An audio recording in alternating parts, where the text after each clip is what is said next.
नमस्कार, KTV news में आपका स्वागत है। मैं माधवी और आइए नजर डालते हैं शहर की प्रमुख सुर्खियों पर। सावन के तीसरे सोमवार पर शिव भक्तों कांवरियों ने बाबा काशी विश्वनाथ व मार्कंडे महादेव के दरबार में लगाई हाजिरी।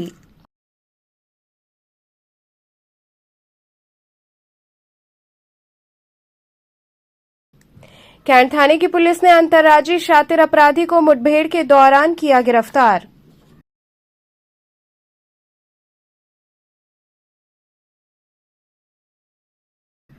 सारनाथ थाने की पुलिस ने 3 शातिर चोरों को चोरी के आभूषणों संग किया गिरफ्तार।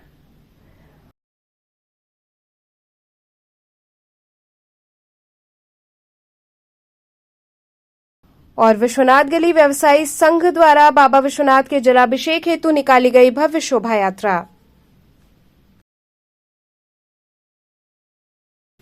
अब खबरें विस्तार से। श्रावण मास के तीसरे सोमवार पर पूरी काशी केसरिया रंग में रंगी नजर आई। लाखों कांवरियों, शिव भक्तों ने बाबा काशी विश्वनाथ और मार्कंडे महादेव के दरबार में मत्था टेका। श्रावण मास के तृतीय सोमवार पर धर्मनगरी काशीपुराधिपति भगवान भोले की भक्ति में लीन नजर आई। आस्था का ऐसा जन सैलाब उमड़ा कि दूर दूर तक भक्तों की लंबी कतार लगी रही। लाखों कांवरियों और शिव भक्त बाबा श्री काशी विश्वनाथ की एक झलक पाने के लिए आतुर रहे। प्रभु के दर्शन के लिए रविवार की रात्रि से ही कांवरिया और भक्त कतारबद्ध हो गए। हाथ में गंगाजल, बेलपत्र और फूल माला लिए सभी अपनी बारी के इंतजार में खड़े रहे। वहीं भोर में मंदिर के प्रधान अर्चक द्वारा बाबा श्री काशी विश्वनाथ का विधिवत पूजन अर्चन किया गया। सर्वप्रथम प्रभु को पंचामृत स्नान कराया गया। उसके बाद प्रभु की अलौकिक झांकी सजाई गई।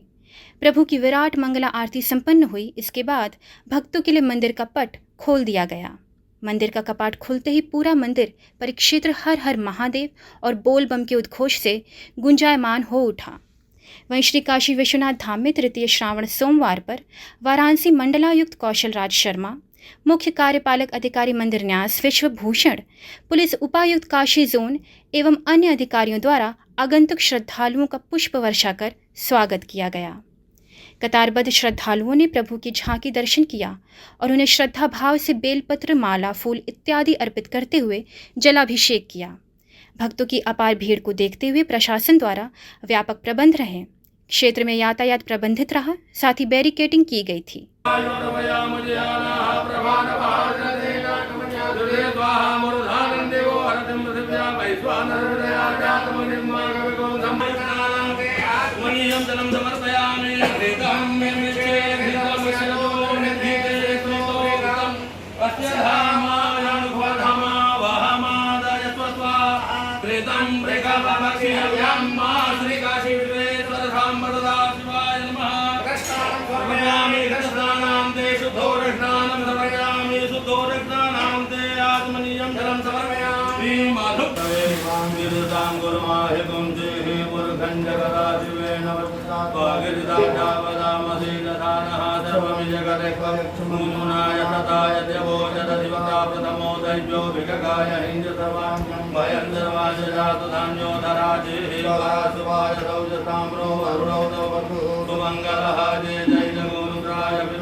भवधार पार उतार मोको निज समीप बसाइए, जाने अजाने पाप मेरो तिन्हि नाथ।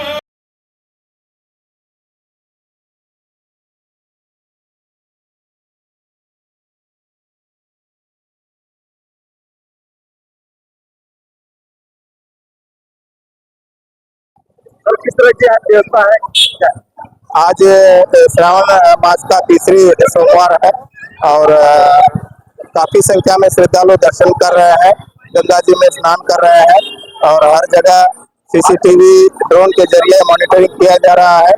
और साथ ही साथ एनसीसी एनएसएस के बच्चे, स्वयं सेवी संस्थान के जो पदाधिकारी है, सिविल डिफेंस के पदाधिकारी है, समाज सेवा संगठन के पदाधिकारी है, सब लोगों ने कंधे से कंधे मिलाकर सेवा दे रहे हैं। श्रद्धालुओं को किसी प्रकार का दिक्कत ना हो, तो उनको लाइन में लगवा कर दर्शन करवा रहे हैं। ये तीसरे सोमवार पे हम लोग इधर काशी के भगवान के दर्शन कर रहे हैं।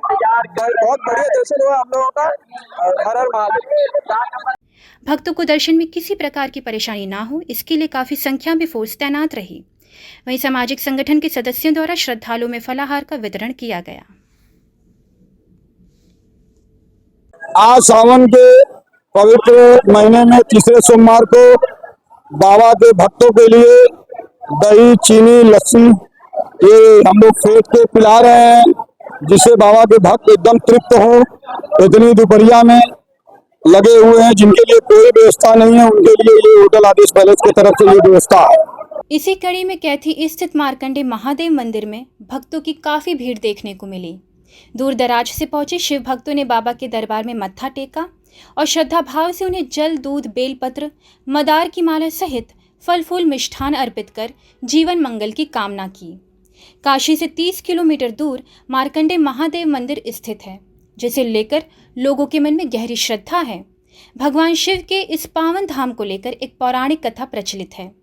कहा जाता है, जब ऋषि मार्कंडे छोटे थे तब ज्योतिषों ने उनके माता पिता को बताया था कि उनके पुत्र की आयु कम है, वो केवल 14 साल तक ही जीवित रहेंगे। ये सुनकर मार्कंडे महादेव के माता पिता दुख में डूब गए और ज्ञानियों की सलाह पर भगवान शिव की पूजा करने लगे। जब बालक मार्कंडे 14 वर्ष के पूरे हुए तब उनको लेने यमराज आए। उस समय बालक मार्कंडे भी शिव की उपासना में लीन थे। जैसे ही बालक के प्राण लेने के लिए यमराज आगे बढ़े, वैसे ही भगवान शिव प्रकट हो गए। भगवान शिव ने कहा कि मेरा यह भक्त अमर रहेगा, मुझसे पहले इसकी पूजा की जाएगी। तब यमराज को वापस लौटना पड़ा। तभी से उसी जगह पर मार्कंडे महादेव की पूजा की जाने लगी।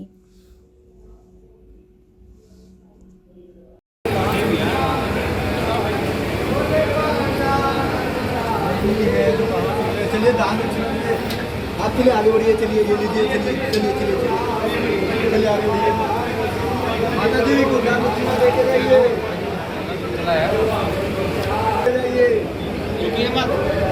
सावन का कौन सा सोमवार है? तीसरा सोमवार है सावन का।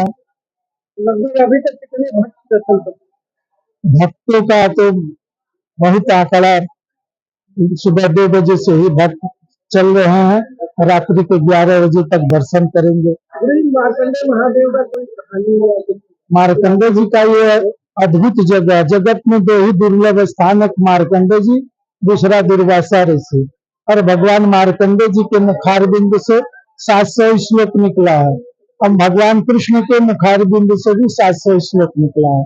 भगवान कृष्ण के मुखारबिंद से जो निकला है उसको संविधान के ऊपर रखा जाता है। क्या कहानी है? उसको कहते हैं श्रीमद् भागवत गीता। और मार्कंडे जी के मुखारबिंद से निकला है दुर्गा सप्तशती, जो मारण, मोहन, उच्चाटन, वशीकरण, सम्मोहन, स्तंभन, सभी 10 दिशाओं का ज्ञान, सब चीज का निदान है। तो जगत का दुर्लभ है। देवर्षि नारद बताए महाभारत के वन पर्व के 182वें अध्याय में श्री महाभारत के वन पड़े युधिष्ठिर मार्कंडे यश राजेंद्र माता के दुर्लभम गोमती गंगयो शैव संगमे लोक विश्वते अग्निष्टोम वापनति कुलम जैव समुद्र। हे राजेंद्र, मार्कंडे ऐसा तीर्थ का कहना दुर्लभ है। क्यों दुर्लभ है? जहाँ गंगा और आदि गंगा का पवित्र संगम है, जो प्राणी स्नान करके जल चढ़ाता है उसे एक अग्निष्टोम यज्ञ के समान जल चढ़ाने से प्राप्ति होती है। कुलम चैव समुद्र, जो कुल में प्रतियोगी में आत्माएं हैं, जिसके कुल में वंश नहीं चल रहा है, यहाँ जल चढ़ाने से प्रतियोगी जो आत्मा है वो मुक्त होकर के भगवान विष्णु के लोक में चले जाते हैं। और भगवान मार्कंडे जी की कृपा होती है, जो जिस स्वरूप में पाना चाहता है उसको उस स्वरूप में मिलते हैं। माँ के पुत्र के स्वरूप में, रोगी को वैद्य के स्वरूप में और विद्यार्थी को सरस्वती के स्वरूप में मार्कंडे जी मिलते हैं। बाबा का जो ये मंदिर है वो सदियों पुराना है और मार्कंडे जी द्वारा यहाँ पे तपस्या किए भगवान स्वयं यहाँ पे प्रकट हुए। भगवान मार्कंडे जी को पिता का नाम मृत्युंजय और उनकी माता का नाम मरुधरा और उनको कोई संतान नहीं थी। संतान नहीं होने पे उनके अगल बगल की तरफ से ताना मिलते थे, जो कि जाहिर सी बात है समाज में हमको किसी को पुत्र नहीं होता है तो ताना मिलता है। और वो स्वयं ऋषि थे, तो ऋषि होने के नाते उनका जो है दायित्व जो है दुगना रहता है। तो दायित्व दुगना रहता है, तो उनकी पत्नी जो है जिद करती है कि प्रभु आप ऋषि महर्षि हैं और आप हमारे पास कोई संतान नहीं है और हम कैसे किसी दूसरे का कल्याण कर सकते हैं। तो उनको भी बहुत ग्लानि महसूस होती है और उन्होंने जो है तपस्या करते हैं ब्रह्मा विष्णु की, उन्होंने पुत्र की प्राप्ति नहीं करते हैं, तो उन्होंने शिव की तपस्या करते हैं। शिव की तपस्या करने के बाद उनको जो है तो मार्कंडेय पुत्र की प्राप्ति होती है, जिसकी आयु मात्र 12 होती है। ये रहस्य रहता है। रहस्य ये रहता है कि जो उनकी आयु रहती है वो हम मनुष्य की आयु ना होकर के भगवान भोलेनाथ की आयु रहती है। ये रहस्य रहता है, ये छिपा रहता है, किसी को पता नहीं होता है। और मार्कंडेय जी जब गुरुकुल में जाते हैं, गुरुकुल से वापस आते हैं शिक्षा ग्रहण करने के बाद, तो मुकुंद और जो है अरुंधति बहुत दुखी होते हैं। और दुखी होते हैं तो जो बालक जो है देखता है कि मेरी माता और पिता इतना दुखी क्यों रहते हैं, तो जिद करते हैं कि माता पिता बालक को देखकर खुश होते हैं और आप लोग बालक को देखकर इतना दुखी क्यों होते हैं। तो काफी हट करने के बाद जो है मार्कंडेय जो हट करते हैं अपने पिता और माता से, तो उन्होंने रहस्य बताते हैं रहस्य कि प्रभु बाबू मैंने तुमको इस प्रकार से प्राप्त किया है। तो इस प्रकार तो जो है वहाँ पे मार्कंडेय जी हंसते हुए अपने माता पिता से कहते हैं, बस इतनी छोटी सी बात के लिए जब मैं नहीं था तो आपने तपस्या करके भगवान भोलेनाथ से मुझे प्राप्त किया है, तो मैं क्यों नहीं उनकी तपस्या करके मैं अपनी आयु को और बढ़ा सकता हूँ। और वहीं से माता पिता का आज्ञा लेते हैं और जो है तपस्या के लिए निकल पड़ते हैं। तपस्या के लिए सर्वप्रथम विंध्य पर्वत जो विंध्यवासिनी नाम से जाना जाता है मिर्जापुर में, वहाँ तपस्या करते हैं। वहाँ तपस्या करते हैं, आकाशवाणी होती है कि बाबू ये जो है बालक यहाँ तंत्र मंत्र की सिद्धि प्राप्त होती है, ये यहाँ अमरत्व की प्राप्ति नहीं होती है। और वहाँ से आकाशवाणी होने के बाद जो है वो काशी में आते हैं। काशी बोले तो बाबा विश्वनाथ, वहाँ पे जो है उन्होंने तपस्या करते हैं। वहाँ बाबा विश्वनाथ की आकाशवाणी है, बाबू ये आनंद वन है, यहाँ पे सुंदर सुंदर वन वृक्ष है और यहाँ पे तुम अपने साधना में आए हो, उसमें लीन नहीं हो पाओगे, तुम बंद हो जाओगे। वहाँ से आगे चले जाओ गंगा और आगे गंगा के दर्शन करते वहाँ पे जाके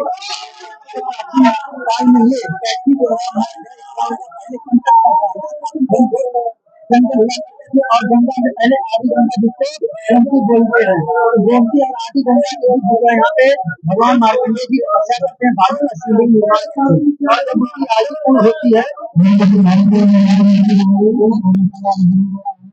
लेने के लिए जब यमराज आता है तो जो है वो देखता है स्वयं बालक जो है बालक का अग्नि रक्षा कर रहे हैं, उसका प्राण लेने के लिए उसकी नहीं बनती है। वो भागता हुआ अपने प्रभु यमराज में कहता है, कहानी बताता है कि प्रकार के बालक वहाँ पे तपस्या कर रहा है। यमराज में भैंसे होकर आता है और देखता है कि बालक की स्वयं अग्नि जो रक्षा कर रही है, उसकी हिम्मत नहीं पड़ती प्राण लेने के लिए, लेकिन वो भी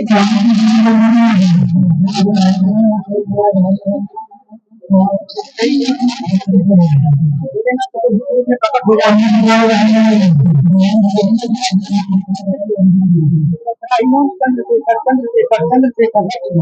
चंद्रशेखर वही नाम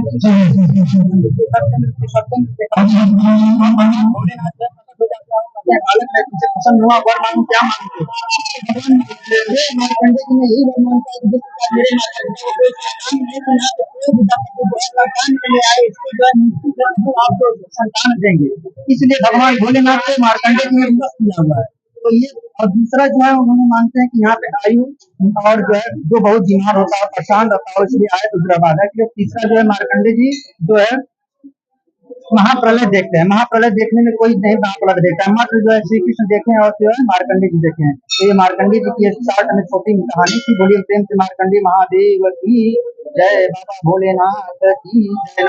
कैंट थाने की पुलिस ने अंतर्राज्यीय शातिर अपराधी को मुठभेड़ के दौरान गिरफ्तार किया।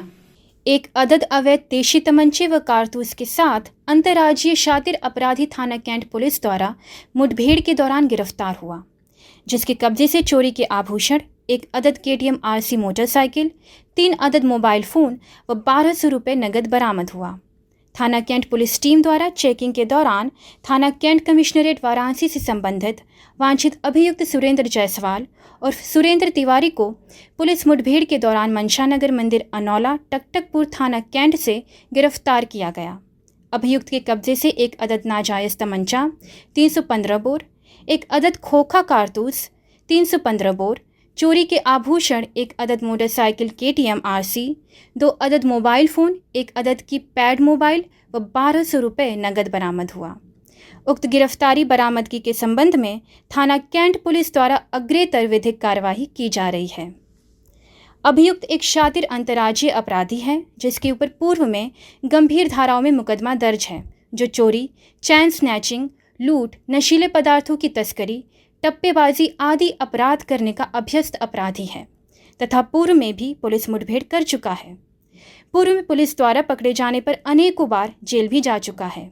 अभियुक्त वाराणसी में मुख्यतः वृद्ध एवं संपन्न महिलाओं को निशाना बनाकर अपनी बातों में फंसाकर पहले उनके घर के किसी सदस्य का करीबी होने की बात कहता व खुद को गहना व्यापारी बताते हुए उन्हें विश्वास में लेकर उनके गहने उतरवा लेता व सही समय देखकर उन्हें रास्ते में गुमराह कर खुद भाग जाता था।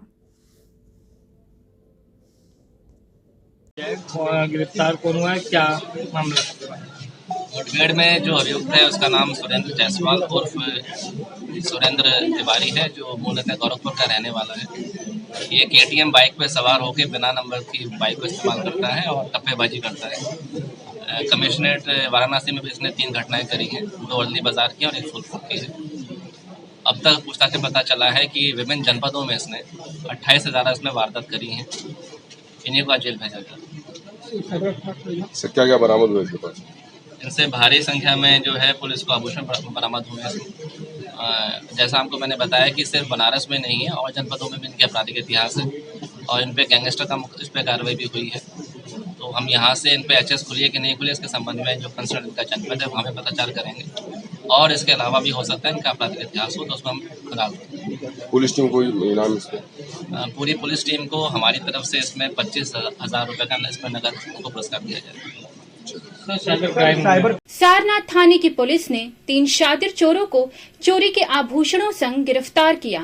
थाना सारनाथ क्षेत्रांतर्गत विभिन्न घरों का ताला तोड़कर चोरी करने वाले 3 शातिर चोर थाना सारनाथ पुलिस टीम द्वारा गिरफ्तार किए गए।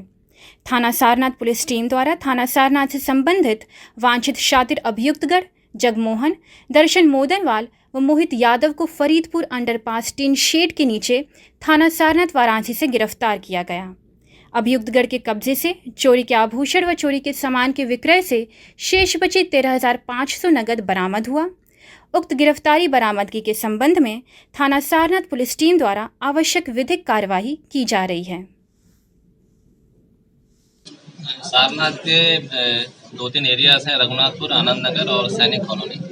पिछले महीने यहाँ पे कई नकबजनियाँ हुई थी, उसके संबंध में खुलासा है जिसमें 3 अभियुक्त हैं, जगमोहन यादव, दर्शन मोदनवाल और मोहित यादव। इन्होंने इस घटना को अंजाम दिया जिनको जेल भेजा जा रहा है, उनसे हमें बरामद ये लोग पहले से किसी घटना में वांछित थे कि? अभी तक पूछताछ में पता चला है कि उन्होंने 3 घटनाएं वहाँ उसमें कारित करी हैं, बाकी और फॉरम्स में जांच पड़ताल कर रहे हैं। और ये जो है नशा करते हैं और नशे में ही इन्होंने जो है अपने पैसे इसमें खर्च कर दिए। घटना किस तरह अंजाम देते थे, किस तरह रेकी करते थे? ये जो आउटर जो आपकी कॉलोनी बसी हुई है वहाँ जाके रेकी करते हैं, घरों में कंकर पत्थर मार देखते हैं कि वहाँ पे कोई रहता है नहीं रहता है। अगर कोई आदमी नहीं रहता उसमें नहीं आता है, अगर हमको लग जाता है, यकीन हो जाता है कि यहाँ पे कोई रहता नहीं है, उसके बाद ये अपनी घटना को अंजाम देते हैं। यहाँ रुकते एक छोटे से ब्रेक के लिए आप बने रहिए KTV न्यूज के साथ।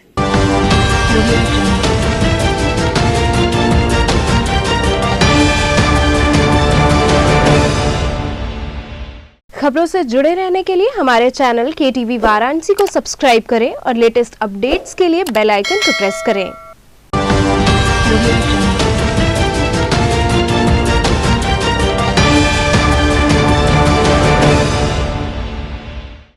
ब्रेक के बाद आपका स्वागत है।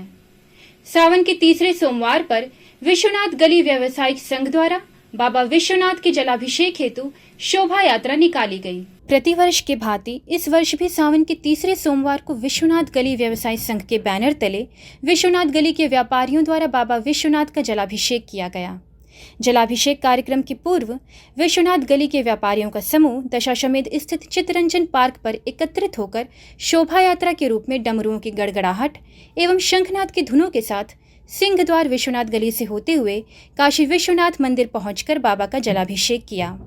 जलाभिषेक शोभा यात्रा के पूर्व 11 वैदिक ब्राह्मणों द्वारा काशी के 84 घाटों के साथ काशी के 12 प्राचीन पौराणिक कुंडों जैसे चक्र पुष्करणी, लोलार्क कुंड समेत आदि महत्वपूर्ण कुंडों के जलों के कलशों का पूजन किया। पूजन के बाद हजारों की संख्या में उपस्थित व्यापारी बंधु व परिवार की महिलाएं व पुरुष कलशों को लेकर बाबा विश्वनाथ का जलाभिषेक करने हेतु रवाना हुए। जलाभिषेक कार्यक्रम में मुख्य अतिथि के रूप में डॉक्टर नीलकंठ तिवारी तथा नेतृत्व अध्यक्षता महंत शंकरपुरी जी महाराज ने किया। जलाभिषेक में मुख्य रूप से नरसिंह दास, उपसभापति नगर निगम, कमल तिवारी, पवन शुक्ला आदि मुख्य रूप से शामिल रहे। धन्यवाद प्रकाश भानु मिश्र ने ज्ञापित किया।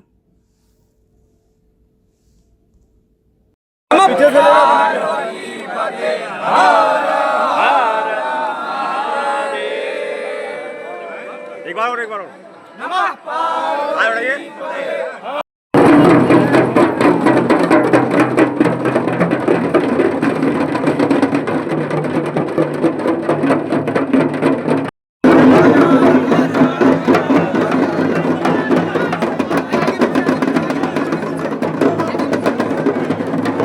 सपा कार्यकर्ताओं ने भेलुपुर कैंप कार्यालय में पूर्व राज्यसभा सदस्य स्वर्गीय जनेश्वर मिश्र की जयंती मनाई गई। समाजवादी पार्टी महानगर वाराणसी के कार्यकर्ताओं द्वारा भेलुपुर स्थित महानगर के कैंप कार्यालय में समाजवादी चिंतक पूर्व राज्यसभा सदस्य स्वर्गीय जनेश्वर मिश्र की जयंती मनाई गई।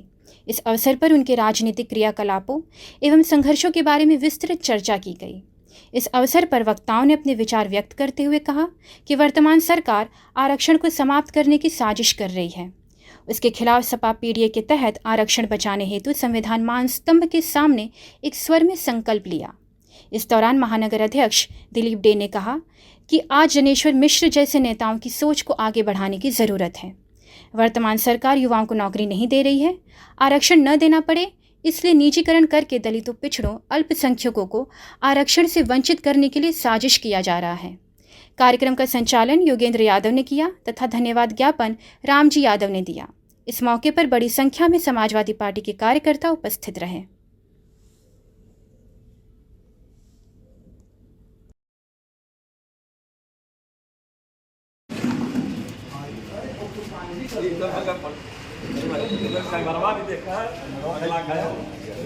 इस महान नेता के जयंती पर सदा सुमन अर्पित करता हूँ और एक दो बातें कहकर ये मेरा सौभाग्य है कि इनके घर से मात्र 3-4-5 किलोमीटर के दूरी पर मैं भी रहता हूँ।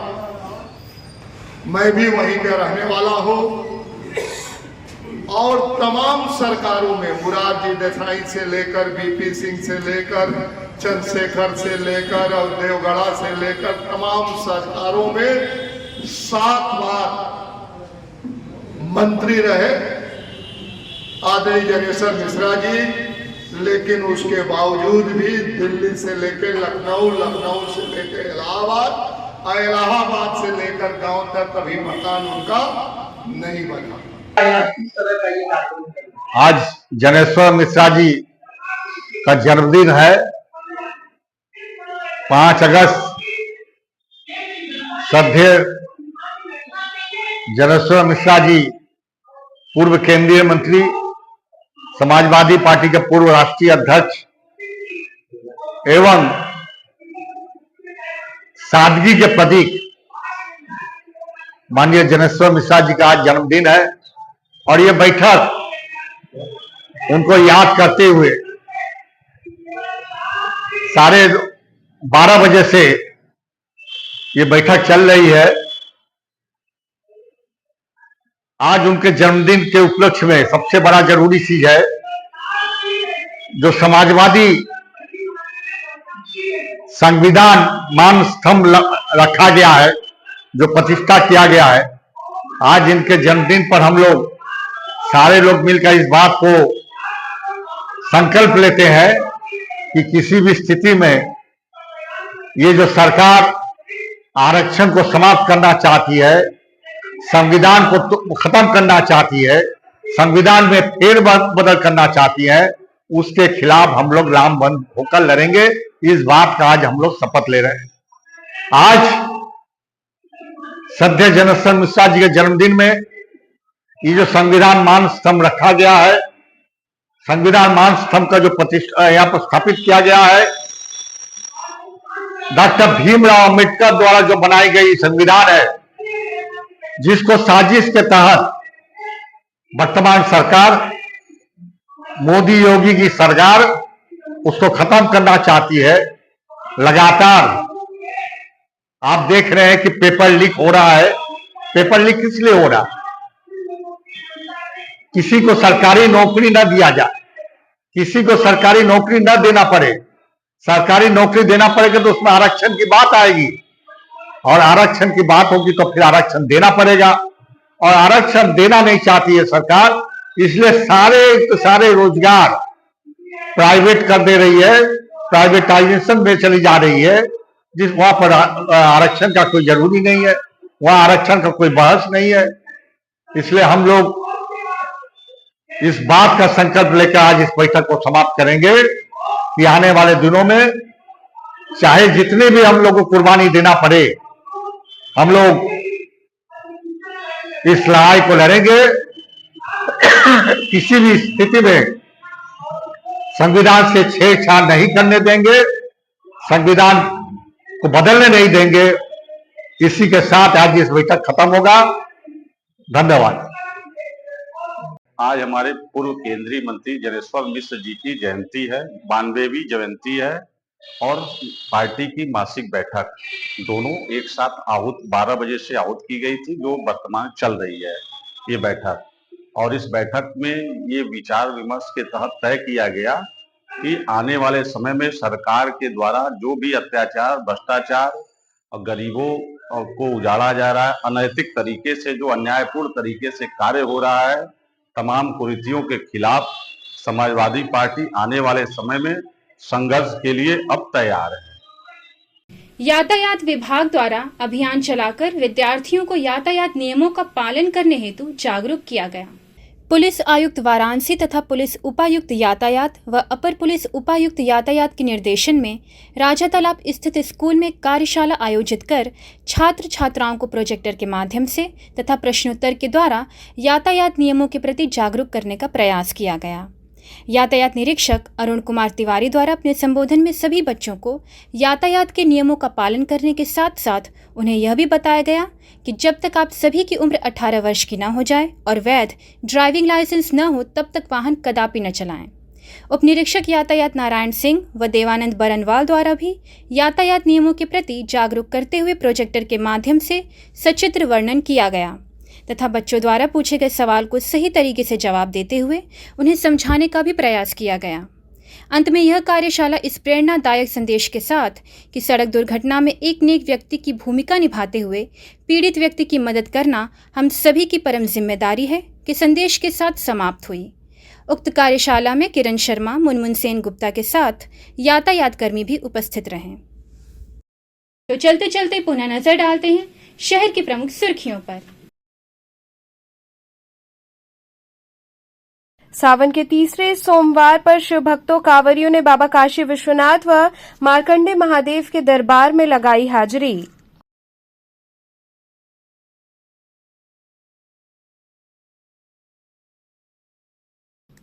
कैंट थाने की पुलिस ने अंतर्राज्यीय शातिर अपराधी को मुठभेड़ के दौरान किया गिरफ्तार।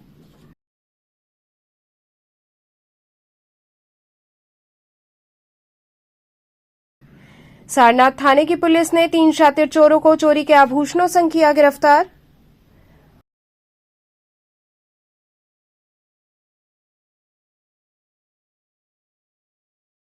और विश्वनाथ गली व्यवसायी संघ द्वारा बाबा विश्वनाथ के जलाभिषेक हेतु निकाली गई भव्य शोभा यात्रा। तो ये थे आज के समाचार। कल फिर होगी मुलाकात, तब तक के लिए नमस्कार।